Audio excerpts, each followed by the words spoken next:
talking about a new 578, what we call the Pro Fit holster.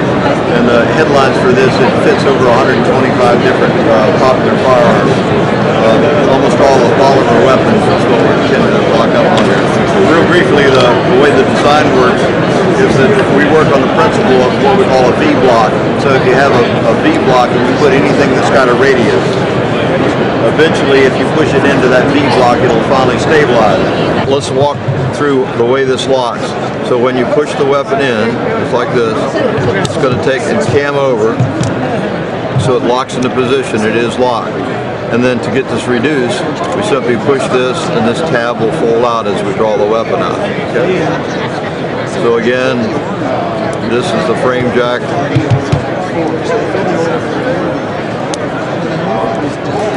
That operates it. This is what causes the weapon to lock in place. When you push this forward, see if I can get it in a position, you can actually see it.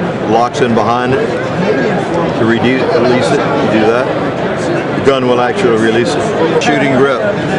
Complete the shooting grip, the weapon draws. Push it back in, complete the shooting grip, and draw the weapon.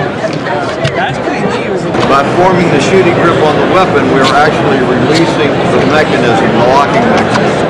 So what I represent here is 5 different firearms. This is an M&P long slide that fits in. This is one of the larger pistols. It's an H&K USB 45. It has the same draw. And we can go all the way down the list. This is one of the smaller weapons. This is a Walther that locks up and it locks in this place. What we sell the holster with is with our paddle design. Now this paddle design goes back almost 25 years. It's so proven. It's the best paddle lock design in the industry. It has a locking tab that locks under the belt. And the way you put this on, you just want to take and grab the body of the holster as low as you can. Use your middle finger and thumb to separate the paddle. Put it behind your trousers. Pull this out until it goes over the belt and it's locked in place. To remove it, you put your hand to hold the paddle, pry that tooth out, and slip it out. You'll notice that this is the closest fitting holster we can make. With the paddle, it distributes the weight of the holster, so it's extremely comfortable. The draw is a natural draw. You get a shooting grip on the weapon, and you're able to draw the weapon out. We mold this holster in one length. We actually cut it depending on the length of the gun. But you can take the shortest holster if you wanted, and you can put every weapon into it if you didn't mind the muzzle sticking out. Obviously, we don't like the muzzle to stick out. We like to have it at least flush or slightly indented so that when it sits in a car or a nice seat, we're not digging the front side of the weapon into a leather chair or something like that. But you can take any of these weapons and put them. This is all the same holster.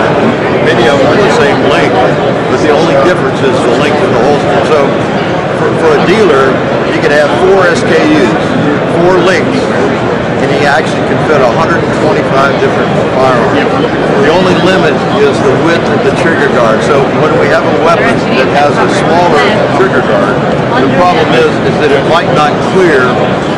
When you pull this out, it might not totally clear our little gate. So the next time you holster it in, you would run into that gate.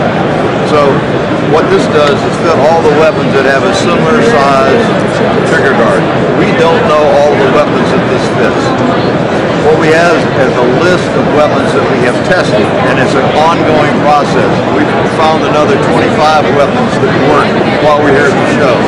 So the only discriminating thing is if you can put the weapon, fit it in there, but if you draw it by twisting the gun out and it doesn't clear that little device, then we don't recommend you use that.